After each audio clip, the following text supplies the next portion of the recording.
வணக்கம். இந்த ஆழமான அலசலுக்கு உங்களை வரவேற்கிறோம். இன்னைக்கு நாம பார்க்க போற விஷயம் பண்டைய ரோம பேரரசுல கொடுக்கிற சிலுவை மரணம்ங்கிறது எவ்வளவு கொடூரமானதுன்னு நமக்கு தெரியும்.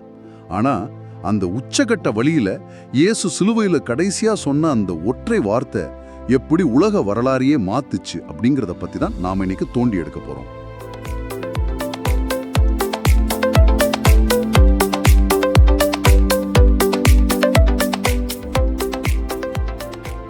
ஏதோ ஒரு மதத்தோட புனித நூல்ல இருக்கிற ஒரு சாதாரண வசனம் அப்படின்னு இதை நம்ம சுருக்கிட முடியாது.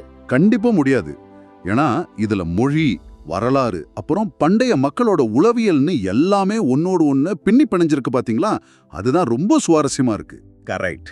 ஒரு படத்தோட கிளைமேக்ஸ்ல வர்ற ஒரு ஒற்றை வசனம் மொத்த கதையையும் புரட்டி போடுற மாதிரி இந்த 20 நிமிஷ வீடியோ ஒரு பெரிய வரலாற்று முரண்பாட்டை நமக்கு முன்னாடி வைக்குது. மரணத்தோட விளிம்புல நின்னுட்டு ஒருத்தர் எப்படி வெற்றியை கொண்டாட முடியும் அப்படிங்கிற முரண்பாடு தான் இந்த மொத்த அலசலுக்கும் ஆணிவேர். அந்த முரண்பாட்டை தான் நாம முதல்ல உடைக்கணும். யோவான் நற்செய்தி 19ஆம் அதிகாரம் 30ஆம் வசனத்துல இயேசு சிலுவையில கடைசியா முடிந்தது அப்படின்னு சொன்னதா பதிவு பண்ணிருக்காங்க. ஆமா, ஆங்கிலத்துல இட் இஸ் finished அப்படின்னு சொல்றாங்க. அதேதான். ஆனா அவர் பேசின மூல மொழியான கிரீக்ல அது டெட்லெஸ் டாய் அப்படின்னு இருக்கு. இத நான் முதல்ல கேட்டப்போ, அப்படா ஒரு வழியா என் வழிகள் எல்லாம் முடிஞ்சிடுச்சு அப்படின்னு ஒரு விரக்தியில சொன்ன வார்த்தையா தான் நான் நினைச்சேன். நிறைய பேர் அப்படிதான் நினைப்பாங்க, ஆனா அது உண்மை இல்ல. அதானே, இந்த வார்த்தை ஏதோ ஆன்மீகவாதிகளோ இல்ல தத்துவ ஞானிகளோ பயன்படுத்தின வார்த்தை கிடையாதுன்னு அந்த வீடியோ சொல்லுது. இது நிஜமாவே அந்த காலத்துல அன்றாட வாழ்க்கையில பயன்படுத்தின ஒரு சாதாரண வார்த்தையா? ஆமா, அங்கதான் இந்த ஆய்வோட மிக முக்கியமான ஒரு சுவாரஸ்யம் ஆரம்பிக்குது. தொல்பொருள் ஆராய்ச்சியாளர்கள் அந்த காலத்துல பயன்படுத்தின பேப்பரஸ் சுருள்களை கண்டுபிடிச்சப்போ இந்த டெட்லெஸ்டாய் அப்படிங்கிற வார்த்தை நிறைய இடங்கள்ல இருந்துச்சு. ஓ, நிஜமாவா? எந்த மாதிரி இடங்கள்ல? அதான் ஆச்சரியமே. அது எந்த மத நூல்களிலும் இல்ல. மாறா வரி செலுத்தினதுக்கான ரசீதுகள்லயும் கடன் பத்திரங்கள்லயும் தான் அது அதிகமா காணப்பட்டுச்சு. ஒரு நிமிஷம், அப்ப அதோட அர்த்தம் என்ன? அதாவது அதோட நேரடி அர்த்தம் என்னன்னா முழுமையா நிறைவேறிடுச்சு இல்லனா கடன் முழுமையா செலுத்தப்பட்டுச்சு அப்படிங்கிறது தான். ஒரு கணக்கியல் வார்த்தை, அதாவது ஒரு அக்கவுண்டிங் டேர்ம்னு சொல்லலாம். வாவ், இது ரொம்பவே ஆச்சரியமா இருக்கு. அப்போ மரணத்தோட உச்சக்கட்ட வழியில் இருக்கிற ஒருத்தர் ஒரு ஆன்மீக தத்துவத்தை பேசாம ஒரு அக்கவுண்டிங் வார்த்தையை பயன்படுத்தி இருக்காரா? 100க்கு 100 உண்மை. ரோம பேரரசு காலத்துல கடன் அப்படிங்கிறது ஒரு பெரிய உளவியல் சுமையா இருந்துச்சு. கடனை கட்ட முடியாதவங்கள அடிமைகளா வித்துடுவாங்க, இல்லனா சிறையில அடைச்சிடுவாங்க. ரொம்ப கொடூரமான சட்டம் தான். ஆமா, அப்படிப்பட்ட சூழ்நிலையில ஒரு வழியா அந்த கடனை முழுமையா கட்டி முடிச்சதுக்கு அப்புறம் அந்த பத்திரத்தோட குறுக்கே அதிகாரப்பூர்வமா டெட்லெஸ் டாய் அப்படின்னு முத்திரை குத்துவாங்க. அப்போ எந்த நிலுவையும் இல்ல, எல்லாம் செட்டில் ஆயிடுச்சுங்கிறதுக்கான ஒரு லீகல் அறிவிப்பு, சரியா? கரெக்ட். அதே மாதிரி ஒரு வேலையாள் தன்னோட எடமான் கொடுத்த வேலைய முழுமையா முடிச்சிட்டு ஏன் பணி முடிஞ்சிருச்சுன்னு சொல்றதுக்கும் இதே வார்த்தையை தான் பயன்படுத்தியிருக்காங்க. இதை நான் இப்படி யோசிச்சு பார்க்குறேன். ஒருத்தர் தான் வாழ்நாள் முழுக்க உழைச்சாலும் அடைக்கவே முடியாத அளவுக்கு ஒரு மாபெரும் பேங்க் லோன் அவர் பேர்ல இருக்குன்னு வச்சுக்குவோம். சரி. அவர் அந்த கடனுக்காக ஒவ்வொரு நாளும் பயந்து பயந்து ஒரு குற்ற உணர்ச்சியோடய வாழ்ந்துட்டு இருக்காரு. திடீர்னு ஒரு நாள் பேங்க்ல இருந்து ஒரு லெட்டர் வருது. அதுல உங்களோட அந்த பெரிய கடனை வேற யாரோ ஒருத்தர் உங்களுக்காக முழுமையாக கட்டி முடிச்சிட்டாருன்னு இருக்கு. ஓஹோ. அது மட்டும் இல்லாம அதுக்கு கீழே பெய்ட் இன் ஃபுல் அப்படின்னு ஒரு முத்திரையும் குத்தப்பட்டிருக்கு. அந்த தருணத்துல அவருக்கு கிடைக்கிற அந்த உணர்வு எப்படி இருக்கும்? கண்டிப்பா ஒரு பெரிய நிம்மதியும் நம்ப முடியாத ஒரு விடுதலையும் கிடைக்கும் இல்லையா? அதுதான் இங்க இருக்கிற மைய கருத்து. இந்த பெரிய முரண்பாட்டை நீங்க கவனிக்கணும். எந்த முரண்பாட்டை சொல்றீங்க? அதாவது சிலுவைங்கிறது ஒரு மனுஷனை ஒடுக்கிறதுக்கான, அவமானப்படுத்துறதுக்கான ஒரு கருவி. ஒன்னு அழிச்சிட்டோம் அப்படின்னு ரோமா பேரரசு ஒரு மனுஷனை பார்த்து சிரிக்கிற இடம் அது. ஆமா, அவங்க அப்படித்தான் நினைச்சாங்க. ஆனா அந்த இடத்துல நின்னுட்டு என் வேலை முடிஞ்சிடுச்சு, மனித குலத்தோட குற்ற உணர்வுங்கிற அந்த பெரிய கடனை நான் அடைச்சிட்டேன் அப்படின்னு அவர் ஒரு சட்டப்பூர்வமான அறிவிப்பை வெளியிடுறாரு. இது உண்மையிலே சிலிர்க்க வைக்குது. அவர் அங்க ஒரு பலியா மட்டும் சாகல, ஒட்டுமொத்த பாவத்துக்கான விலையையும் தான் உயிரை கொடுத்து செலுத்தின ஒரு மீட்பரா தன்னை அறிவிக்கிறார். தெளிவா சொல்லுது. அதேதான். சரி, இப்ப கடன் முழுமையா அடைக்கப்பட்டுச்சு அப்படின்னு ஒரு அதிகாரப்பூர்வமான அறிவிப்பு வந்துருச்சு. இதுல எனக்கு ஒரு பெரிய சந்தேகம் வருது. என்ன சந்தேகம்? சொல்லுங்க. இந்த டெட்லெஸ் டாய் அப்படிங்கிற வார்த்தை சொல்லப்படுறதுக்கு முன்னாடி வரைக்கும் பண்டைய காலத்துல மக்கள் தங்களோட பாவத்தையோ இல்ல குற்ற உணர்வையோ எப்படி கையாண்டாங்க, அங்க ஏதோ ஒரு சிஸ்டம் இருந்திருக்கணும் இல்லையா? கண்டிப்பா இருந்துச்சு. அது வந்து ரொம்ப கடுமையான ஒரு தொடர்ச்சியான சடங்கு முறைன்னு சொல்லலாம். பழைய ஏற்பாட்டு காலத்துல யூதர்களோட முறைப்படி மனிதர்களோட பாவங்களுக்கு பரிகாரம் செய்யறதுக்காக விலங்குகளை பலியிடுற வழக்கம் இருந்துச்சு. அதாவது தப்பு பண்ணா அதுக்கு விலையா ஒரு உயிர் கொடுக்கப்படணும். கரெக்ட். மனுஷன் பாவம் செஞ்சா அதுக்காக குற்றமே இல்லாத ஒரு ஆட்டையோ இல்ல காளையையோ பலியிடுவாங்க. ரத்த சிந்தப்படாம பாவ மன்னிப்பு இல்ல அப்படிங்கிறது தான் அந்த பண்டைய மத கட்டமைப்பு. இத கேக்குறப்பவே ஒரு பெரிய ரத்த கலரியா தோணுது.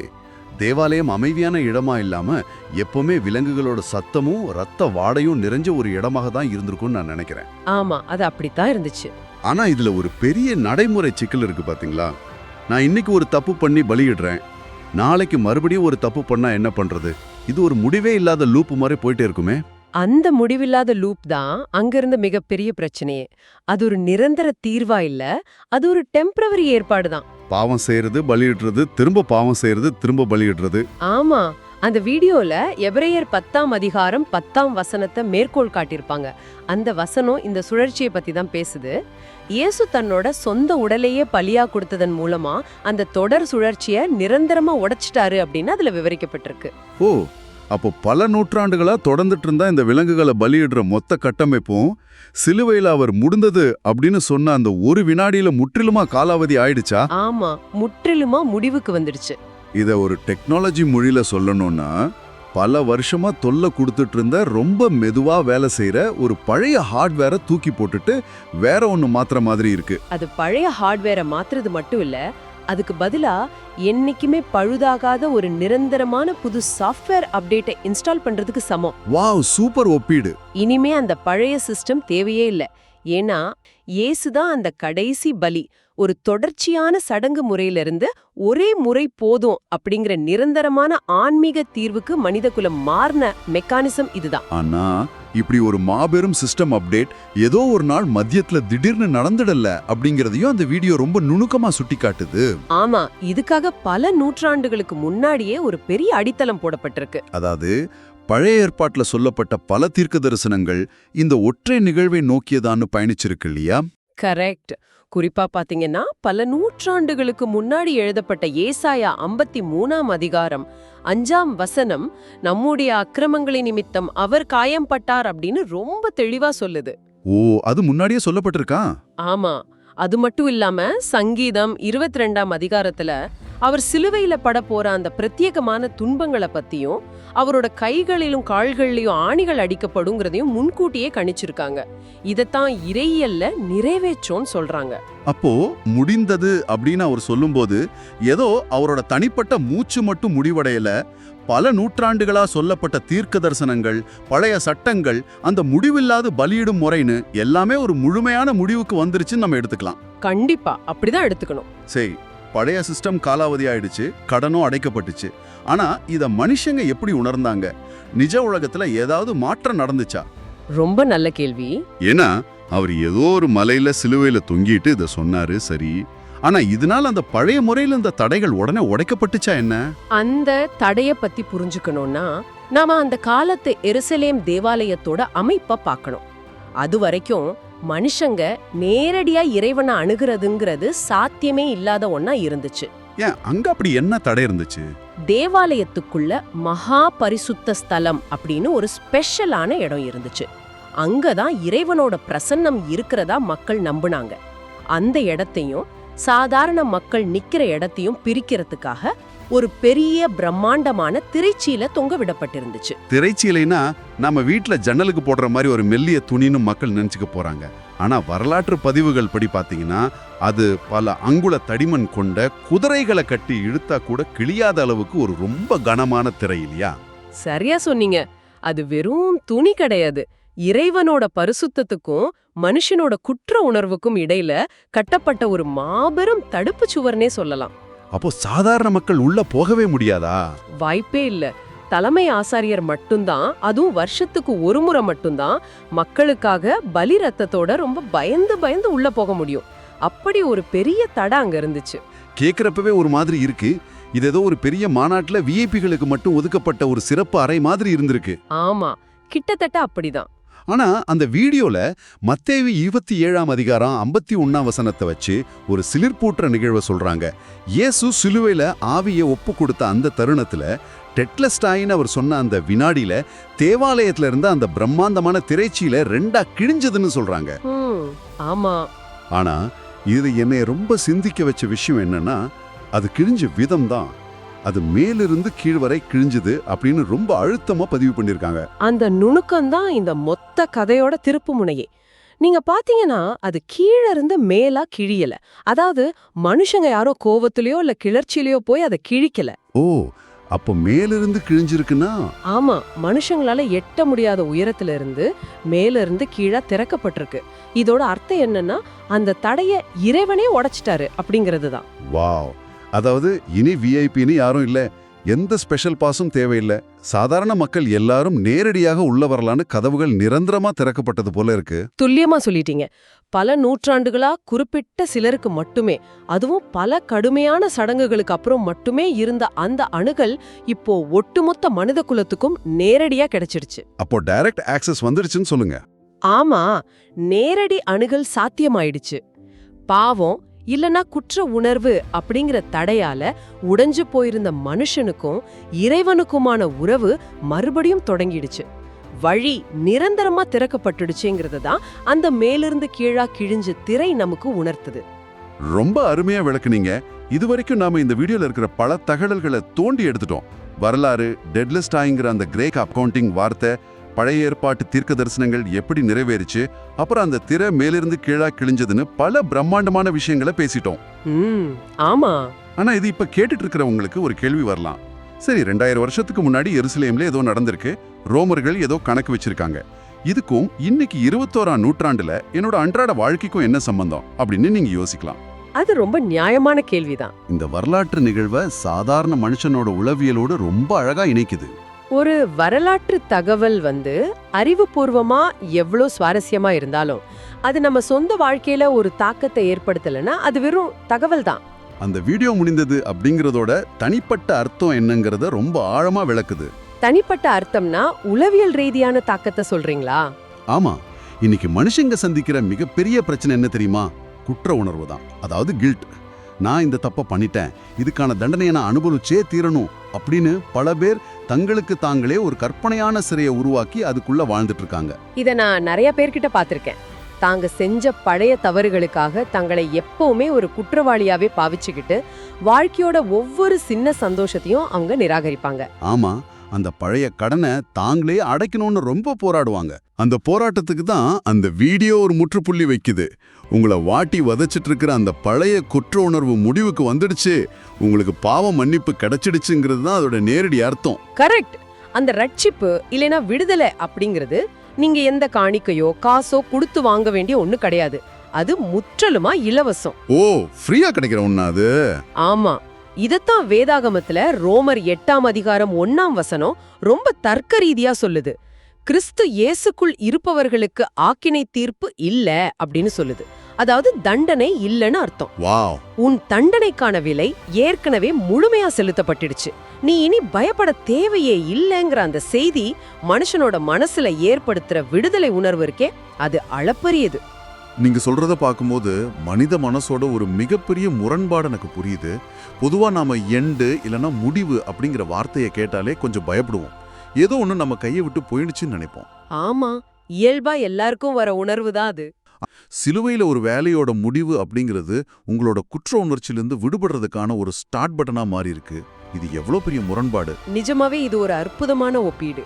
அவர் தன்னோட வேலையை முடிச்சிட்டாரு, அதனால நாம நம்மளோட புது வாழ்க்கைய வாழ ஆரம்பிக்கலாம். ஆமா, ஆனா அந்த ரசீதுல கடன் தீர்க்கப்பட்டுச்சுன்னு எழுதியிருக்கு. ஒரு மனுஷன் அந்த விடுதலையை எப்படி தனக்கு சொந்தமாக்கிக்கிறது? அந்த வீடியோ சொல்றபடி பாத்தீங்கன்னா மனுஷங்க செய்ய வேண்டியது 2 விஷயங்கள் தான். இத முழுமையா விசுவாசிக்கணும், அப்புறம் ஏத்துக்கணும். விசுவாசிக்கணும், ஏத்துக்கணும், அவ்வளவுதானா? அவ்வளவுதான். உதாரணத்துக்கு உங்களுக்காக ஒரு மாபெரும் சொத்து எழுதி வைக்கப்பட்டிருக்குன்னு வச்சுக்குவோம். அந்த பத்திரம் உங்க டேபிள்லயே இருந்தாலும் அதை நீங்க படிச்சு பார்த்து இது எனக்கானதுதான் அப்படின்னு உரிமை கொண்டாடி கையெழுத்து போடும்போதுதான் அதோட முழு பலனும் உங்களுக்கு கிடைக்கும். அது போலதான் இதுவும். ரொம்ப தெளிவா சொன்னீங்க. பட்ட ஒரு ஜபம் எனக்கு இப்போ ஞாபகம் வருது. அது ரொம்ப எளிமையான ஒரு ஜபம் தான். ஆமா, அது ஒரு ஏற்பு ஜபம்.